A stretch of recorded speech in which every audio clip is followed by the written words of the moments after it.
third lead in the new Patrick Dempsey movie. Do you want Great story out of Tampa about a retirement account scam, but we got to move quick. Should we send a team or use local talent? Control room's on the fritz. $10,000 to fix it. For that piece on baby food, do we want an actual baby? And if so, white, black, Hispanic, Asian, blonde hair, brown hair, teeth, or no teeth? I have a black baby. Also, I think it's a great pie. Should we send it? I'm sorry, I didn't hear what you were saying. Does that scene look familiar to anybody out there? It looks like our afternoon meeting. It's a newsroom, yeah. Do you have stress addiction? Do you? So we are helping you break the habit. Let's welcome Heidi Hanna, author of Stressaholic, 5 Steps to Transform Your Relationship with Stress. Heidi, good morning. Thank you. Good morning. That clip is appropriate because that's in a newsroom, yes. And that's kind of how we have our meetings, and this is like a high-stress job we do. Absolutely. I'm looking forward to hear what you have to say and what's in this book because, stress is part of... But stress is part of normal daily life, right? Absolutely. And stress in itself is actually not bad. Stress is good. It makes us grow. It makes us adapt. The problem is whether or not we have the resources to deal with the stress. Because if you ask most people when they've had the best experiences, they've been stressful. Getting married, going on family vacation, even the job you do, you probably love it and thrive on the stress to some extent. But when you're tired, if you're not eating well, if you're not getting up and moving around, if you don't have good social connections, your brain gets deprived on energy. And that's really where we start to see the negative consequences of stress. So some people are actually addicted to stress itself?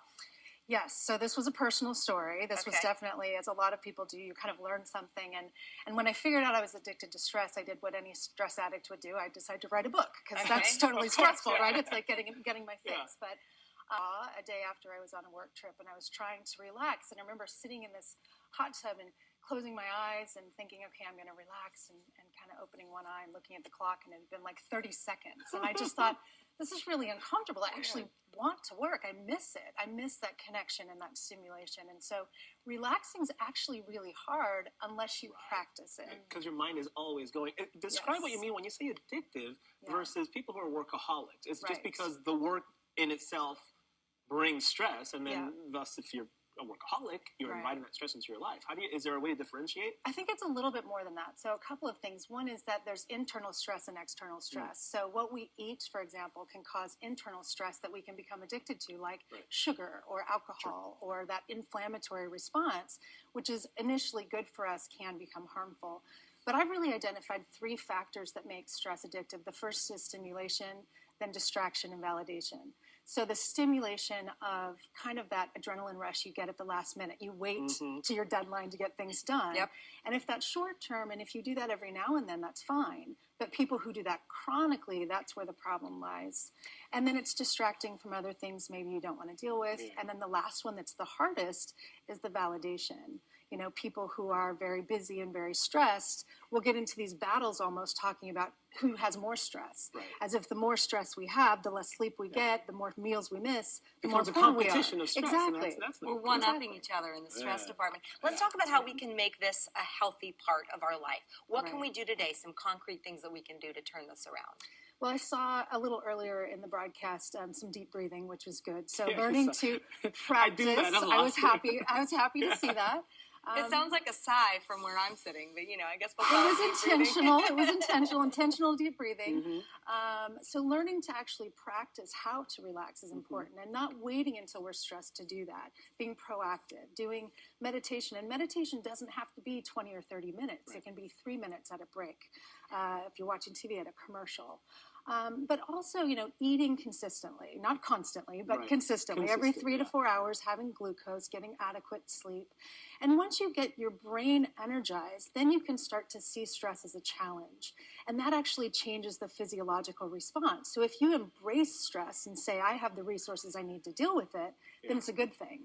When it's a threat to your system, that's when it wears us down. The breathing works because, like you said, you only need a couple of minutes. In fact, you only need a couple of breaths. But how do you get to the point where you recognize that you need to do that? Yeah. You know what I mean? Because when you're in that world of stress, you sometimes don't even recognize it to do your breathing or whatever it is that makes you feel better.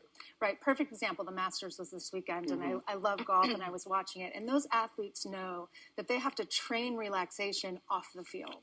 So I think the important thing is not waiting until you're stressed to learn to deep breathe. But yeah. practicing it should be part of your day every day. Start your day that way. So at least 3 times a day, spend 3 to 5 minutes doing what I call a brain recharge break. And there's great guided audio that you can listen to on my website. I have some that people can listen to for free. But just kind of walks through connecting with your breath and moving from thinking to feeling, just getting in touch with that and practicing it. And it becomes easier the more you do it. And then before long, you can actually sit and meditate for 15 or 20 minutes. I like that.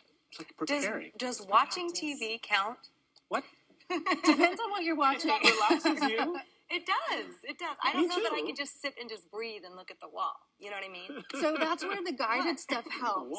Listen to music that's relaxing. Yeah. Listen to something that's inspiring to you, or go for a walk. You can do moving meditation. The problem with TV is anytime you have sound that's not repetitive or rhythmic, it's distracting to the brain. Stimulates So people go to bed with the TV on thinking that they're zoning out, but the brain's still paying attention to what's going on the TV. So you're much better with just sound or ocean waves or something like I had that. a couple of questions. One, how do you recover from like being super stressed out? And secondly, what's the difference between between stress and say like anxiety? Or is there a difference? That is a difference. There's definitely a difference. So the first thing is, again, to plan in time to recover from stress. I learned this the hard way. I was traveling and in fact, public speaking and flying were my biggest fears. And I've been doing this for 10 years now. So what I started to notice was about 2 to 3 years after a trip, I was exhausted and depressed. And I started worrying about this depression when really it was just an exhaustion. So I started to build in massage and social connections with people who filled my tank, didn't expect me to fix them. That's important too. I won't mention any names. But the other piece is stress versus anxiety. Stress is really just the need for change. Can be good, can be bad. Anxiety happens when we start to worry about it and we get into future situations. So stress can be in the moment, being on live TV, that's stressful, but it's exciting. It's a challenge. Worry or anxiety is that preparation that we think is helping us, but actually can cause cloudiness in our thinking, and then it causes inflammation and can be harmful to our health. Heidi, thank feel you. Better. You do. Better. I feel like do. you two need to talk some more, like in the commercial break. I feel like you have more. Do we have more questions? We have a lot to talk I about. have a lot of questions. Build in time in the commercial And break. humor. Humor's It's just you good, can right? laugh See? and have a sense of humor, and you guys do a great job of that here. I laugh. Heidi, thank you. We I have a really sense of appreciate it. humor. Yes, you do. Right? You definitely do. So, It's your coping I'm mechanism. still a mess. I don't know how I can make that work for myself. Thank you, Oh, Heidi. mercy. Appreciate it. Jason, let's send it on over to you now.